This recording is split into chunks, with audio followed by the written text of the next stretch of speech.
Lyca production Subaskaran வழங்கும் Arun Vijay, Amy Jackson, Nimisha நடிப்பில் director Vijay இயக்கத்தில் மிஷன் சாப்டர் 1 திரையரங்கில் வெற்றிகரமாக ஓடிக்கொண்டிருக்கிறது.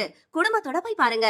நாடாளுமன்ற பட்ஜெட் கூட்டத்தொடர் இன்று காலை 11 மணிக்கு குடியரசுத் தலைவர் உரையுடன் தொடங்குகிறது. இந்த கூட்டத்தொடரின் முக்கியத்துவம் குறித்து நமது செய்தியாளர் கணபதியிடம் கேட்கலாம்.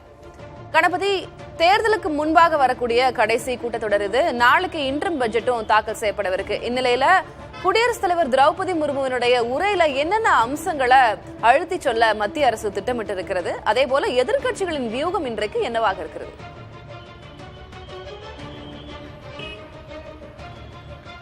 குடியரசுத் தலைவர் உரையிலே 2014 முதல் தற்போது வரை நரேந்திர மோடி அரசு கொண்டு வந்துள்ள திட்டங்கள் குறித்த விவரங்கள் அனைத்தும் விரிவாக விவரிக்கப்படும் என எதிர்பார்க்கப்படுகிறது. குறிப்பாக ஸ்வச் பாரத் திட்டம் தொடங்கி சமீபத்திய அயோத்தி ராமர் கோயில் வரை பல்வேறு விஷயங்கள் இந்த உரையிலே இடம்பெறும் என எதிர்பார்க்கப்படுகிறது. ஏனென்றால் தேர்தலுக்கு முந்தைய கடைசி குடியரசுத் தலைவர் உரையாக இது இருக்கிறது. ஆகவே மிகவும் முக்கியத்துவம் வாய்ந்த அரசு திட்டங்கள், எந்தெந்த திட்டங்கள் எல்லாம் அரசு முக்கியத்துவம் வாய்ந்ததாக கருதுகிறதோ, குறிப்பாக விவசாயிகளுக்கு வருடந்தோறும் 6000 ரூபாய் மானியம் வழங்குவது, அதேபோல பெண்களுக்கு கேஸ் இணைப்பு இலவசமாக வழங்கப்படுவது, அதேபோல பெட்ரோல் டீசல் விலை உயராமல் இருப்பது போன்ற பல்வேறு விஷயங்கள் குறித்து இந்த உரையிலே குடியரசுத் தலைவர் வலியுறுத்தி இருக்கிறார். அதாவது மத்திய அரசின் சாதனைகளின் பட்டியலாக இந்த குடியரசுத் தலைவர் உரை இருக்கும் என எதிர்பார்க்கப்படுகிறது.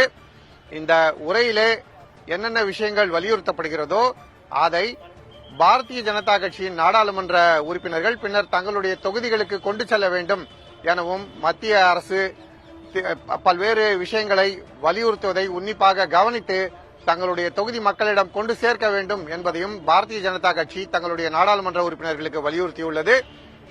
சமீபத்திலே மேற்கு வங்கத்திலே பல்வேறு அரசியல் திருப்பங்கள் ஏற்பட்டுள்ளன. பீகார் மாநிலத்திலே அரசியல் திருப்பங்கள் ஏற்பட்டுள்ளன.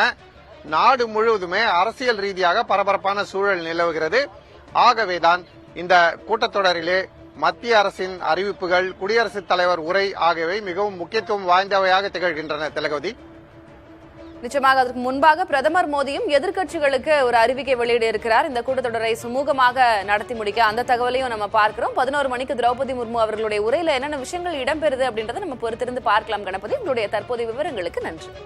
லைகா புரொடக்ஷன் சுபாஷ்கரன் வழங்கும் அருண் விஜய், எமி ஜாக்சன், நிமிஷா நடிப்பில் டைரக்டர் விஜய் இயக்கத்தில் மிஷன் சாப்டர் 1 திரையரங்கில் வெற்றிகரமாக ஓடிக்கொண்டிருக்கிறது. குடும்பத்தோட போய் பாருங்க.